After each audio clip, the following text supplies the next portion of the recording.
This episode of Sewing Out Loud is brought to you by Baby Lock. ZD and I sew on Baby Lock sewing machines and sergers every day.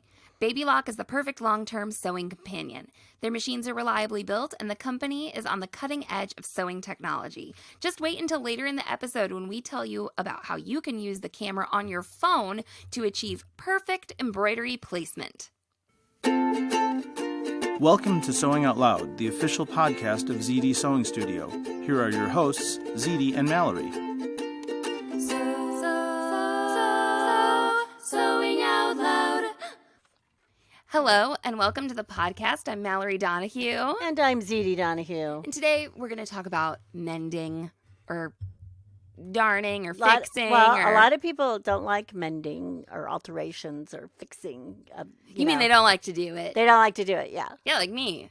Well, it depends on what it is for me. If it's mine and it's something I like, I go for it. I mean, I just kind of wish I didn't have to do it, I guess, though. But I don't know. Maybe that's true about a lot of things, right? Well, I think if it's a garment or if it's a garment of purpose, yeah, maybe it makes more sense. I find it easy to procrastinate on those things, though, I guess. You mean like this bag of pile? things? Those aren't mine. Those are yours. I know. Yeah. That's mine. Now, I wind up with a lot of things like there's a pair of bike shorts there from your dad, and they have a pad in the butt and all this. So, like, if they have one small thing wrong with them, I'm going to darn them. It's worth it to fix it. Right, or especially like, a hole will get poked like in the Lycra or something. There's no reason to get rid of the whole garment. Yeah. And especially because it is a workout garment and it gets worn for sort of one purpose and then it gets thrown in the wash. Yeah, so I actually have a good, little mending story maybe we can start out on. Okay. So I have these two pairs of the black 14-ounce cotton spandex from LA Finch Fabrics, two pairs of leggings in this fabric. And I'm pretty sure I made them around the time that, Jerome was born-ish. And they are my go-to bottoms. I've just switched these two out. Okay, and he is now how old? He's 2. Okay. And so one pair, though, was made later, and it's a little smaller. So, I have a looser pair and a smaller pair, and I'm even going to need to redraft the leggings again. And anyway, these two pairs of leggings needed to be mended a little bit. Right. The tighter pair, the inseam on the crotch is it was getting some wear. Yeah. And then on the looser pair, for some reason, the back center seam. And what's going on, and I think this is important, these are constructed with a 3TN, is the fabric. It's the fabric that's wearing away. Out. No. That's what happened. No, that's what happens on my leggings is the fabric wears away and the seam is left. Yes, exactly. Right. Or you'll see little pieces of spandex the elastic popping out. Right. That's what's going on. Well, and that's the fabric going what we call threadbare. Yes, right? Threadbare because I've worn these leggings so much, and but everything else is fine. And anyway, so to mend these leggings, I just re-sewed the seam. Yeah. In a little bit. And you're saying they were the bigger ones, the one that were feeling a little on loose? Both of them, though. Oh, okay, you did that on both. So on the tighter ones, they were wearing out in the crotch a little bit. And then on the looser ones, it was for some reason the center back seam and this, this fabric was starting to wear away, right where that seam is. But they're made out of stretchy fabric. Right. So you could. So I could stand you to take lose. a quarter inch, at that seam or what. Even a half. Plus, it was only one seam basically, That's right. So it wasn't like an out seam and an in seam where you were having to do that. No. Right. So it was just these little spots. Right. And actually, I haven't fixed the looser ones. These are the tighter ones. I'm wearing them right now. Right. And it was just a little section in the crotch. So at the crotch point, and then let's say 2 inches down. And so I turned them inside out, of course, to mend them. And I just started stitching and blended in the seam. And I made a new seam. Right. I didn't darn these knit leggings. Right. That's not an appropriate thing for these. And then the same on the looser ones. I'm just going to go up the back. Actually, though, I kind of wonder if I should take them apart. I'm wondering if it's worth it to take them apart and redo the waistband to make it smaller, Just cut the waistband off. I would cut it off and put it back on. That's what I would do, yeah. Yes, exactly. Yeah. But I can't decide if it's worth it. Now, that's alterations episode. Let's write that down for alterations episode, huh? How about Okay. that? But because they are a little older, they're starting, the cotton spandex reminds me of denim a little bit. Around the seam on a denim pair of pants. Yeah. You'll start to see the indentation. It's sort of like you're getting that sort of wear almost like you would on a pair of jeans. So everything's going to wear someplace. Yes. So and no garment's going to wear evenly because of the way you wear it and the way your body is. So my point is, if you are mending a knit garment at the seam or something, Right. this might be an option for you. Right. That Just take it up a little bit. is there enough room in that garment? Right. Can the wearer, either you or whoever else, can they stand to have it taken up just a little bit? Right. If that's what's going on, if that's the kind of wear that's happening. So mending things at the seam, when something happens at a seam, Right. that's always nice, right? Right. Because you're already working in an area Right. where there's some stitching. Now, if I had a woven, Uh-huh. and say it was a leg seam or something like that, I could take a very wide satin stitch and go over the seam. Mhm. I've done that. I've done that on jeans, And actually. we've got the jeans darning video, Right, right. Yeah. And the other thing I've done is I've placed a ribbon over a seam. Yeah. Especially if it was like on the outside leg or Uh-huh. and all of a sudden I have like this new look, but I still have this garment I like. Sure. Now I had this other pair of lycra pants like you did, and they were cotton I think I wore these like 3 or 4 days a week for about 6 years. Guys, these okay, are the only I need to make some new freaking right. pants. I mean, I wore these constantly. I like the way they fit. They Right. were black, And your dad says to me, "Are the knees on those a different color?" And there was like no lycra left in the knee. In the knee, like I had just worn them, and they weren't even bagging that bad. Yeah. Like they were still like holding up. So, but I was like, yeah, there's. So what did I do? Because I really do? I made them shorts. Oh, okay. Though. And here's the big deal. I didn't know what length I wanted them, so I cut them off right above For the the knee. discoloration. Yeah. I actually the color discoloration was a little above the knee, Uh-huh. so I cut them off like right at the discoloration. And I was like, "Do I want them this long?" And I was like, "I don't know where to hem them." And I'm like, "Don't hem them. Wear them and decide." Yep. So I wore them at like 2 or 3 different lengths before I decided to hem them. All I did was cut them off because they didn't fray. So I just cut them off. Right. And I wore them that actually- way to see if I liked them. I have debated cutting these black leggings off into bike shorts to make myself make new pairs of pants. Yeah, well, that But happens too. then I'd have to make new pairs of pants for sure. That's like when you have a pair of underpants that are worn out. Yeah. Don't take them off, right? Cut them off Cut so them. you never wear them okay. again. Okay. Because what happens if you take them off? You go, "Oh, well, I'll just wash them." No.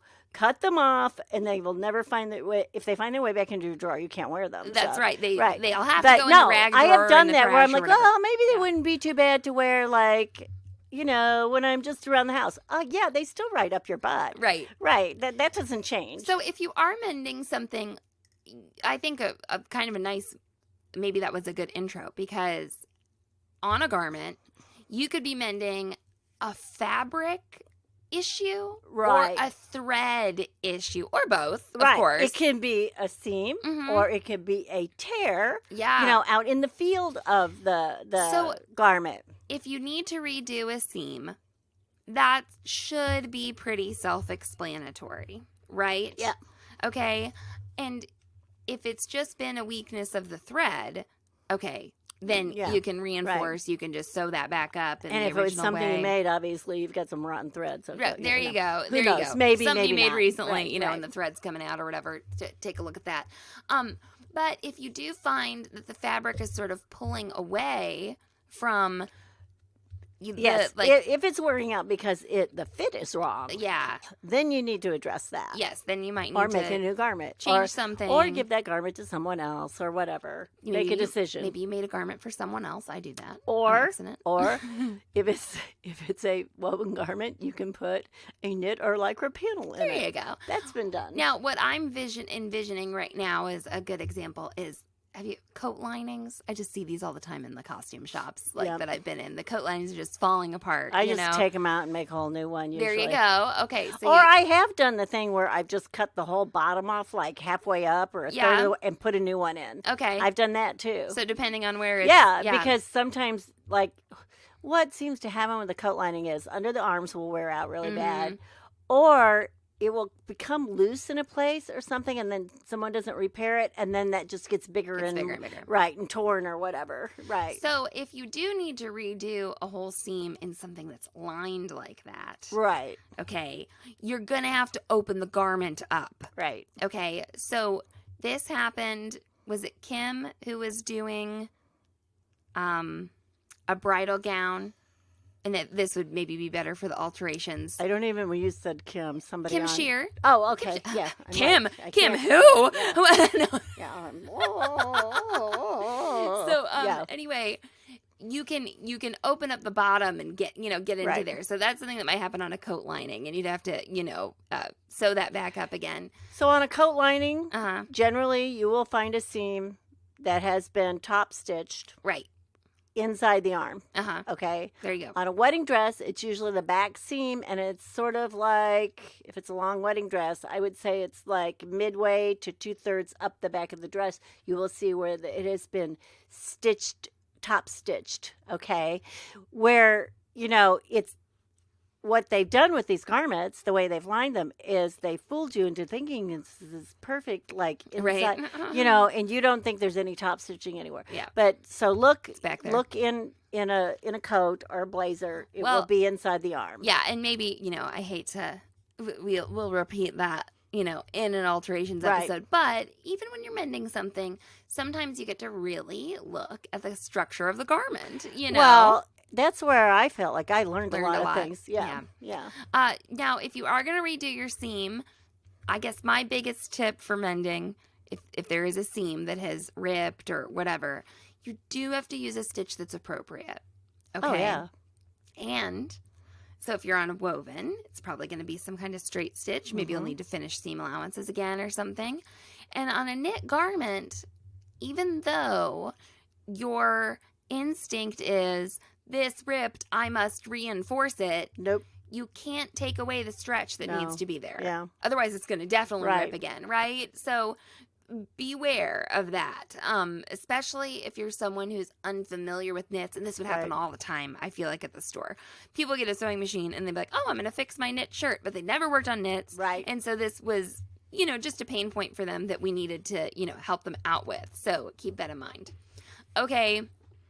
Now, what about when your fabric gets a cut in it because you were snipping, I don't know, something or, whatever. Okay. So say What it about has those a big hole. gashes? You've Let's burned a hole in it. What if you You're burned a standing hole by in the it? campfire and Yeah. and an ember hit you.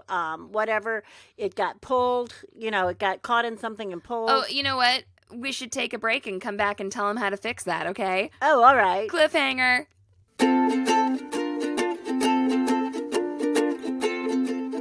Mallory, I'm always impressed with baby lock machines, and I always think, this is the best. You can't get better than this. And then guess what happens? They Something make else. it make it better. Yeah. Actually, you know what happens? Okay, they put a camera on their highest end machine, right? Right. So let me repeat this. There is a camera on the machine. Yes, and I can take a picture of my manicure if I want. Yes. So they put a camera on the machine so you can scan what you're going to embroider, da-da-da. But then what they did now, they've made the technology even more accessible. Okay. Okay.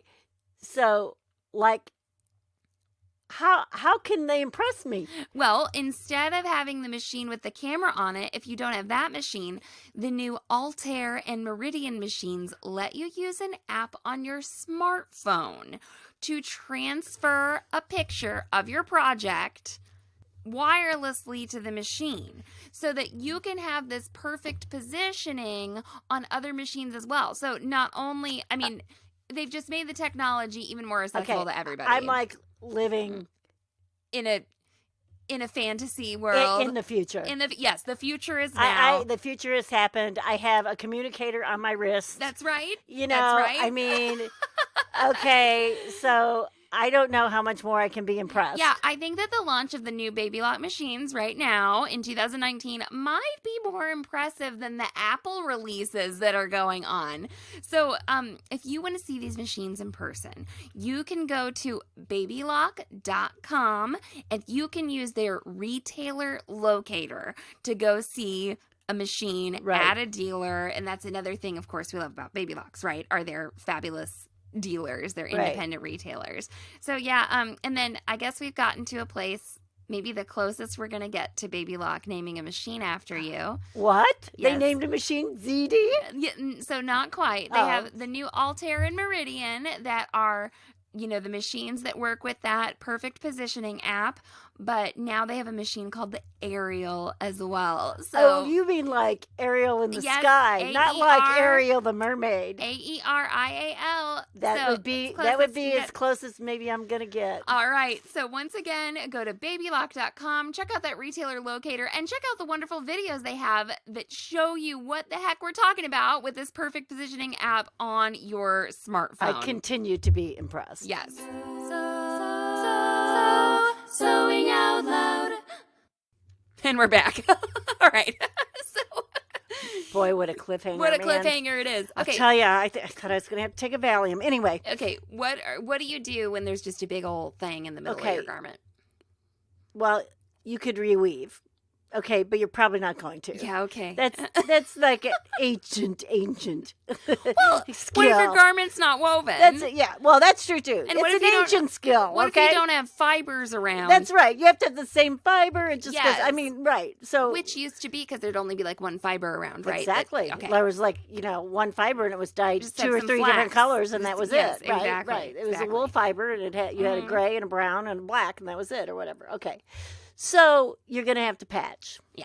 But patching can be fun. Patching can be fun in all sorts of ways. So many ways patching can be fun. Do you know that you just told me about a new term, straight fire. Yeah. Okay. You can get some straight fire patches. Okay. Okay. What? Do you know that visible mending is like a thing? It's a hashtag. It's got. Let's see. So I'm sorry, but in the 70s, when I was a hippie. Yeah, we put patches on our jeans where there were no holes. Tell me about it, Mom. People paid me to put patches on their new jeans. Okay, visible. Okay, and we had like flower power patches or other denim color patches or whatever. Here's the deal. Yeah. There is a profile, visible.mending on Instagram. It's Jenny. She's from Utah. She is a visible mender. She has 2,300 followers.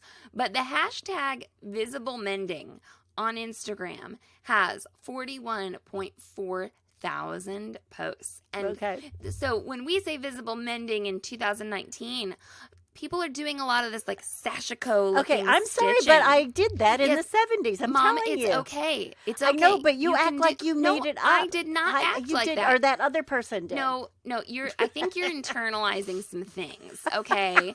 Let's psychoanalyze. I'm not. I'm visibly telling you. I'm not internalizing anything. I'm telling you I had clothes with patches on them. That's fun. I had clothes with patches. It's not new. We know that you know everything, Mom. All right. Well, no. But here's what you do have to think of. People always did patch their clothes. Oh, sure. I mean, because people didn't throw their clothes away. No. They didn't. Okay. I mean, yeah. Your friend Sophie. This is funny. Yeah. This is like, little tangent story, but she's like, I have this blouse and I can't find this button and the button is kind of funny and it doesn't match, and I need, so I've got 4 buttons on the blouse and then there's 1 button. And I said, well, why don't you buy 5 buttons and put them on? And she went, oh. She goes, I would have never ever thought of that. She says, all I was thinking is I had to try and match this button, and maybe you could help me match this button. And I said, well, I will try and help you match the button, but otherwise, we'll just get 5 buttons that match, that fit the buttonhole, and we'll put them on. And she went, oh my gosh, I just am not coming from that place at all. I mean, it was just so funny. Right. Because she isn't thinking in those terms. No, and she doesn't sew every day. Right. She gives people glorious massages right, all day, right. So, I mean, it is funny what you... Now, that is a way to hide something, is with a button.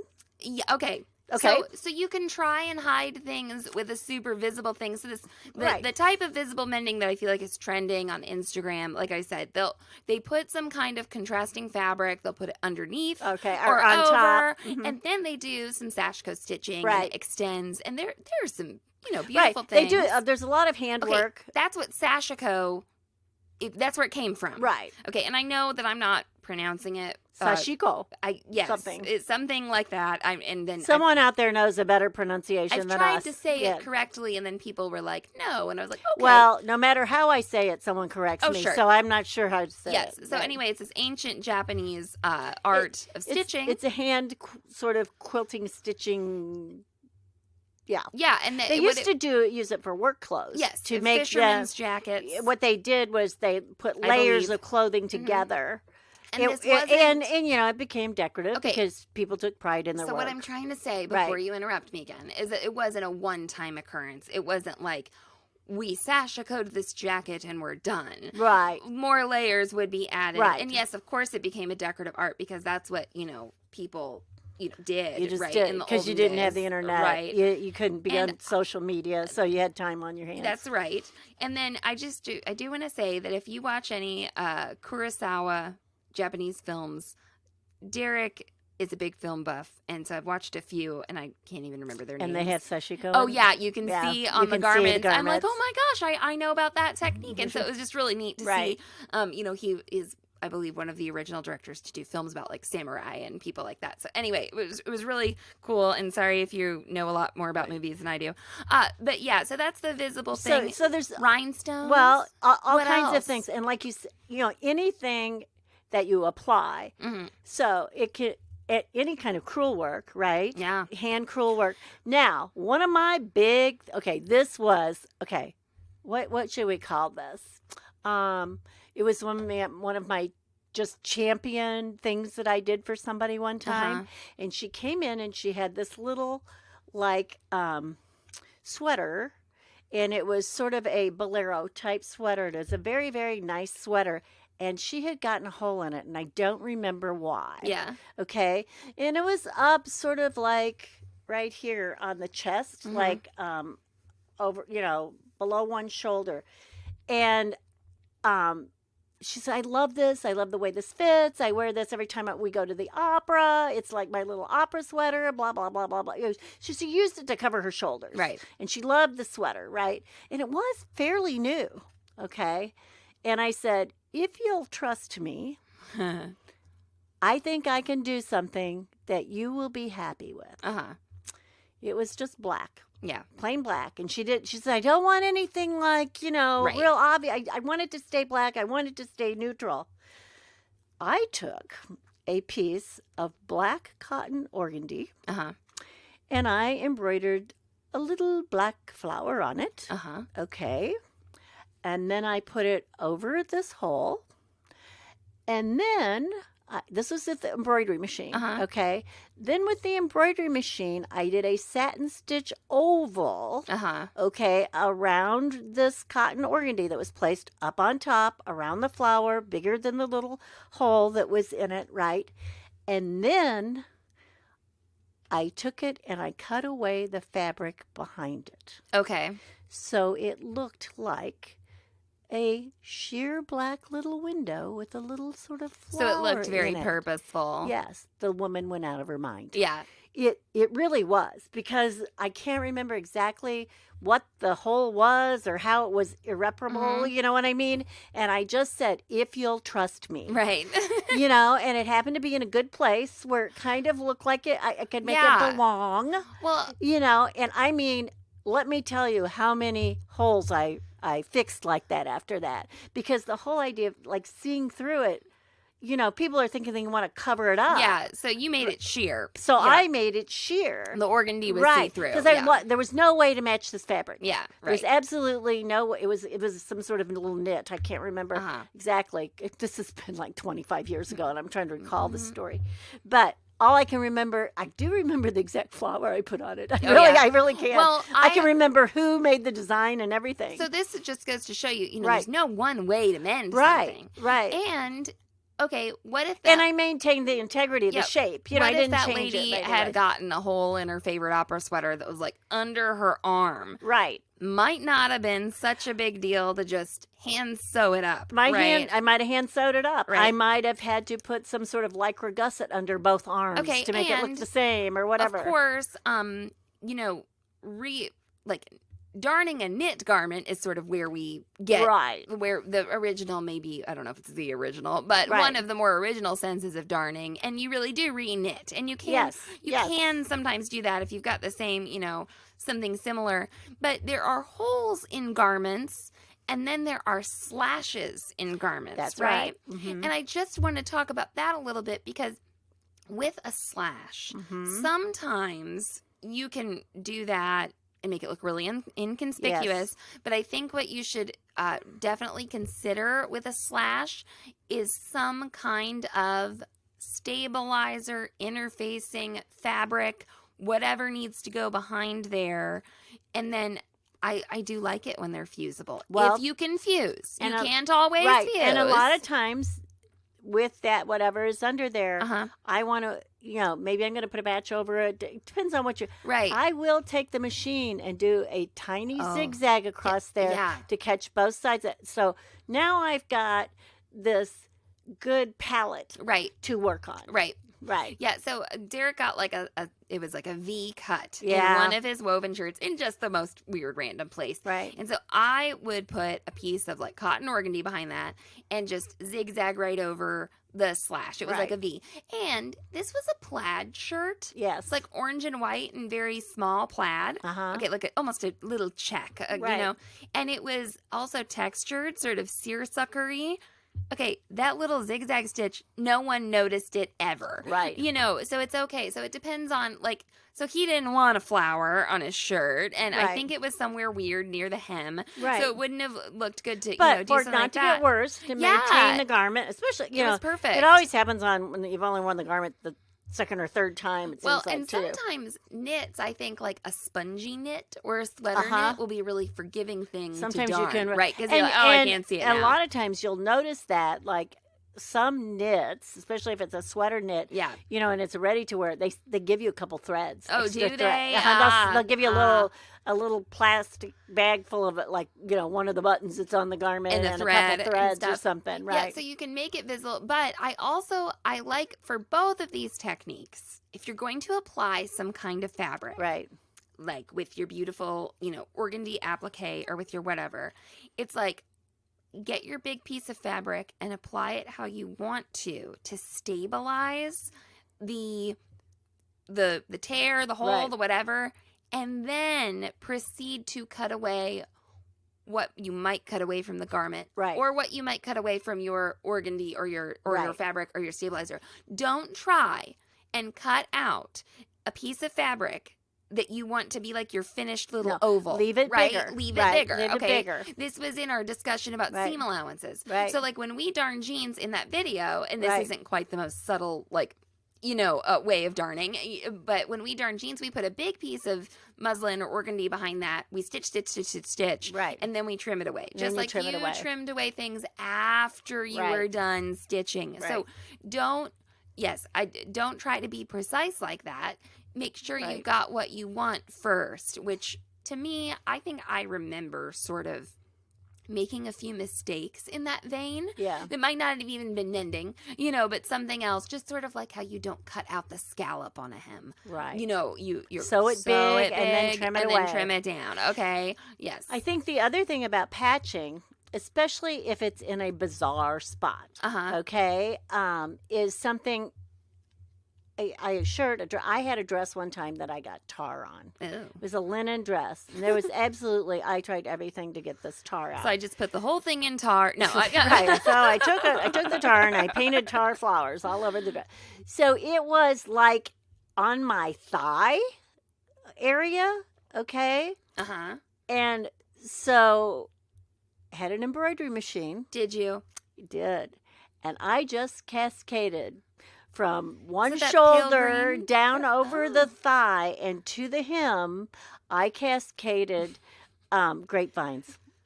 Well, Okay. And you still have that dress, yeah, right? and it was an improvement to the dress, actually. Yeah. Because it was a funny green color. No, Anyway, I've seen that dress in it's like the hanging past up. week. It's hanging up right? in my room. Oh, okay. Yeah, we should put a picture. No, so, if anybody ever says embroidery, there are a lot of people criticize embroidery machines. I will not. Okay, they have done a lot for me. Zidi's just going to criticize when you make a hashtag out of something she did in Girl Scouts. I just don't think that I would have embroidered all of this stuff down the front of this dress. Oh, yeah. To save it, but I did this. Mm-hmm.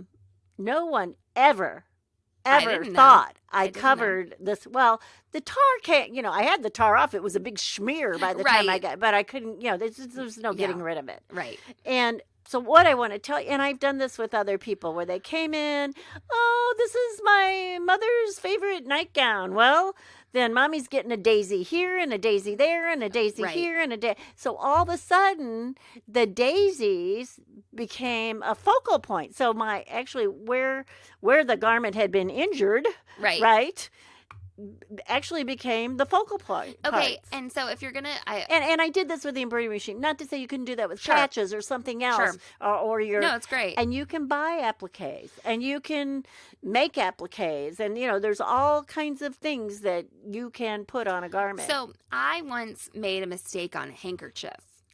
For someone, I put the wrong initials, like SWS instead of SSW or something. Yeah. I don't know, whatever. And so it was on the little corner, and I did a very similar thing with the organdy that you did. Right. And I digitized like a medallion, digitized a medallion, so it stitched, the embroidery machine stitched the shape of the medallion. Right. Then I cut away, I believe, the handkerchief, and then I put on my other piece of fabric. It stitched the medallion again. It stitched the new monogram, blah, blah, blah. So it did that. And this is one other thing I want to talk about when you have some area of a garment that was very intensely, what do I want to say, sewn. Like I'm talking about a button placket or a buttonhole placket or like a collar or something. This has come up in the group a few times. So whether or not you made a whole button-up shirt and then you used a seam ripper to open up the buttons like we say not to do, or you did this collar or something. I think someone came up with a pair of shorts that had an issue at the hem. So instead of like unsewing all that hem and da-da-da-da-da, you can apply just like part of a new button band. Right? Or you can... Or you could take a pretty ribbon and sew it right down the middle. Yep. And all make the way. New... And now you've got a new style. Yeah. So I've had people like... act or just really screw up a buttonhole. Yeah. Like the buttonhole. Get a buttonhole cutter, everybody. Well, but not even a cutter, right? Right. And so haven't you seen where the button placket or the buttonhole placket has a contrasting color in it? And so when you do that, think about your sewing order a little bit. Or let's pretend somebody got a snip in a collar. Right. And you're going to add like a little triangle or something. Think about where you can finish it. Like let's pretend your buttonhole's messed up. I would take kind of a longer rectangle of fabric, and I'm kind of holding it horizontally. Let's say it's a long rectangle, okay? And I finished my two long ends, or I've at least folded them over, pressed them. Yeah, you give them a finish. Right. So then I'll put it right sides together with the garment, and I'll sew it along the edge of the button placket. Then I can flip it over, okay? So then it's nice and finished.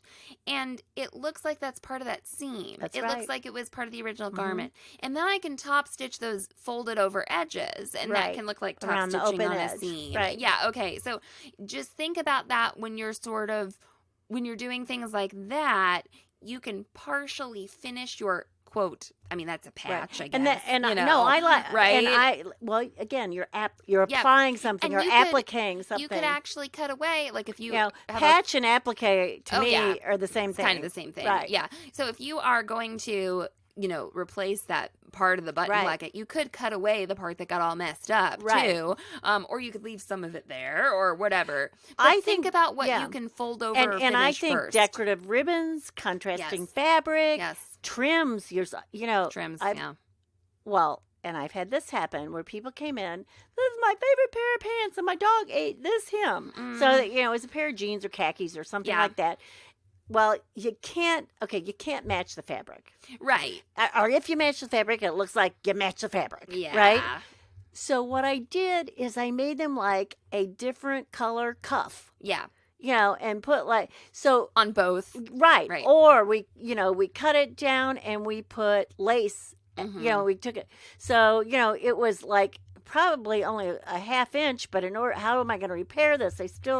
You can't repair a half inch with a half inch of space. Right. You're going to need more space. So I would take lace or eyelet or something like that was, an inch and a half or 2 inches and make that the new hem. Well, something you always told me when you're adding a new element or a new color to a garment, like you were talking about daisy. Right. Okay, so let's pretend we are covering something up with a daisy. Well, or 5,000 grapevines. Grapevines, yeah. So maybe you don't want to just put one grapevine on there. Okay, smack it over something and be like, oh, did someone use their embroidery machine to cover something up? No, you cascaded them down. You put, maybe a few more daisies. You did a cascade of daisies.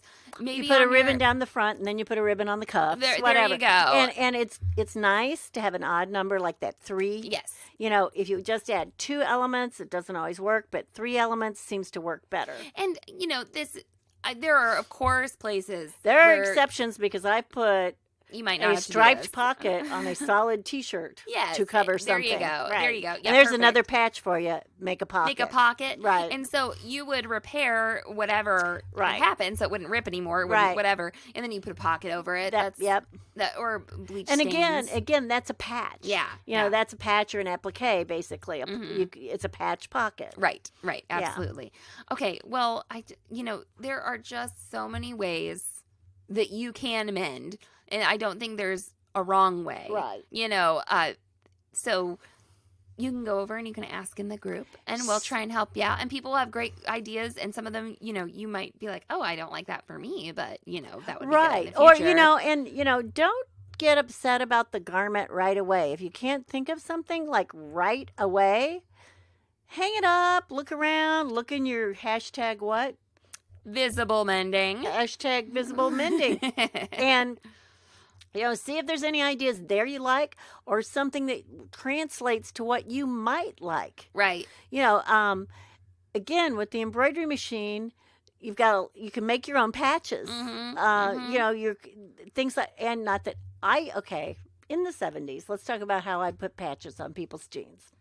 So it was really not that much fun to satin stitch patches onto machines. So what I would do is I would take the fabric, I would put a stabilizer behind it, right?